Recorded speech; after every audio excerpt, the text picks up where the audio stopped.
Hi everyone, welcome to this episode of the Rose in the Ceilings podcast, where we break glass ceilings by recognizing and celebrating women's Mm, stories. exactly. And we aim to do exactly that with the media series we created a while ago, titled Weekly Women Wins. If you're a follower of the channel, you might have remembered this. But we just wanted to kind of highlight the wins that we were taking because being a feminist and being an activist does mean that sometimes you're surrounded by sad news, by kind of this negative news, which is important to talk about. But it's also nice to showcase the the emotion that we're creating, the growth that we're creating. So that was kind of the aim of that series. And it took a little break for a while, but now with the creation of our volunteer program, one of our volunteers who is bringing it back now, and she's gone ahead and done some research and prepped a new weekly woman wins. And today we're just going to be going over those in this episode. So we're going to start off by talking about Caitlin Clark. So Caitlin Clark, first overall in the 2024 draft to Indiana to the WNBA, very big icon when it comes to women's basketball and honestly women's sports in general. Like she's broken waves. She in February on February 4th, she was chosen as a feature speaker at the 2025 Women's Sports Awards. Um, and people were just talking about how this is honestly a monumental moment to have. Because if you guys don't know, February 4th is National Women and Girls in Sports Day. And having idols such as Caitlin Clark for young girls who want to go to basketball or sports especially is increasingly important. And to have her there, who had this insane year, insane growth, insane popularity, kind of go on and talk to all these other women in sports, all these other young aspiring girls, was honestly just such a cool moment for everyone.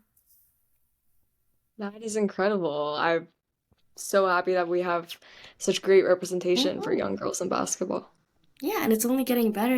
We saw Paige Beckers get drafted this year. Everyone loves her. And I honestly think the WNBA is on a giant rise right now. So it's an exciting time to be a fan of women's sports. Guys, sorry, PWHL is coming to Vancouver. We got announced today. Vancouver has two new women's sports leagues coming here. And as a local, this channel is based in Canada, baby. It is a really exciting day for us. Super exciting. I'm happy to hear it. All right, our next woman win is, of course, we have to talk about International Women's Day. Mm-hmm. It's celebrated annually on March 8th. It began around the late 19th and early Mm-hmm. 20th century, where labor movements were advocating for women's Mm-hmm. rights through rallying, protesting, but these movements have grown for sure, and they've often taken a stand on issues like equal pay, Mm-hmm. maternity leave, workplace safety, protection from discrimination and harassment. And IWD 2025 was really great. For myself personally, I went out and I went to support women's health research, and went to a few IWD events. And it's so nice to kind of have that day where all the women around the world are getting together in their communities and saying, hey, how can we celebrate this day in our local spaces? It really is about community, and I love that because there are very few times where you kind of see that amount of people coming together. And like Isabel said, it's also so cool to see how this is observed in different countries. We did an episode, I think a year ago now, where we talked about I think celebration in Mexico and how it's different Mm. there. And a lot of countries like they sometimes it's a celebration, sometimes it's a protest, sometimes it's different everywhere. And honestly, like that's incredible to see how people can take this and create their own momentum. Each year as well for IWD, I believe, has like a different theme. And this Mm. year's like slogan was Accelerate Action. And I really like that sense of urgency. And yeah, it's definitely a great day to spread awareness for media companies using this hashtag, and everyone's able to go on and connect with each Mhm. other. I'm glad it's getting bigger. I feel like it has. I'm not sure if it's just like me paying more attention as I get older, but I feel like in the past few years we've seen IWD like be taken more seriously and like get that kind of global media coverage, which is pretty cool. But our next women win that we highlighted was during the Oscars, and it was when Zoe Saldana won her very first Oscar. It was for Best Supporting Actress, and it was her first nomination, surprisingly, and her first Oscar win. Now, Isabella was pretty surprised because apparently she really liked her in Guardians of the Galaxy. Yeah, I think I grew up watching a lot of like space movies. I was more of a Star Wars girl, but Guardians of the Galaxy is on the list too, and she was Gamora. So definitely go watch that if you haven't. So when she did receive her Oscar, she had this really pretty, beautiful quote. So we just want to kind of share that with you. She said, "My grandmother came to this country in 1961.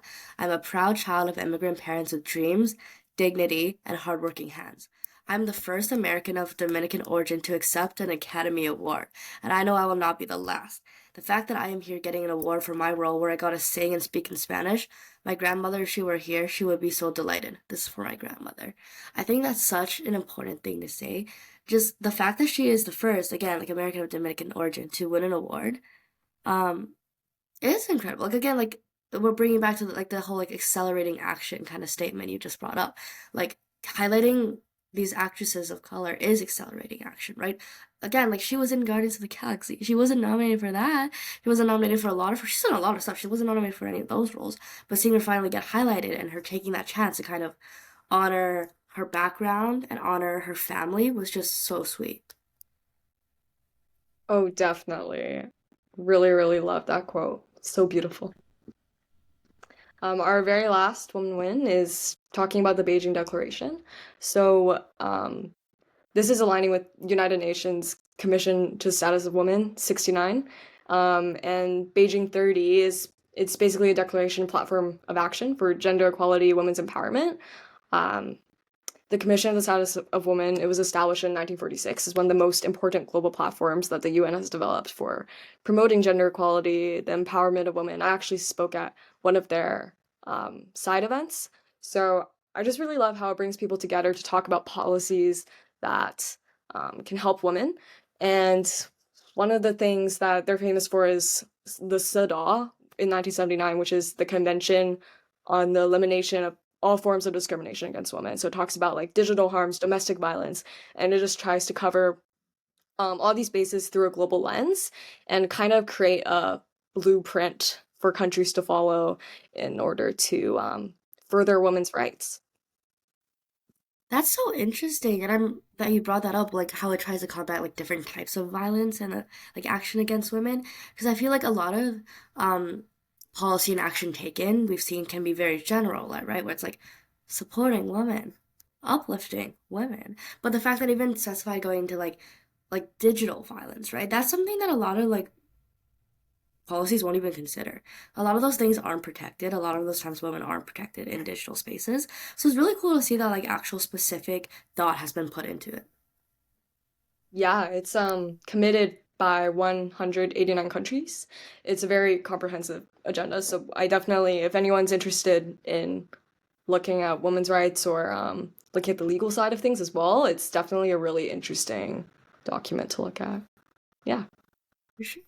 And I think what's so cool about all of these women wins is that they vary, right? We're going from, pop culture through like film, we're going to sports, we're going to policy. Women are winning everywhere. Absolutely. We would love to hear your woman win. Definitely send us a message. Thank you for listening today.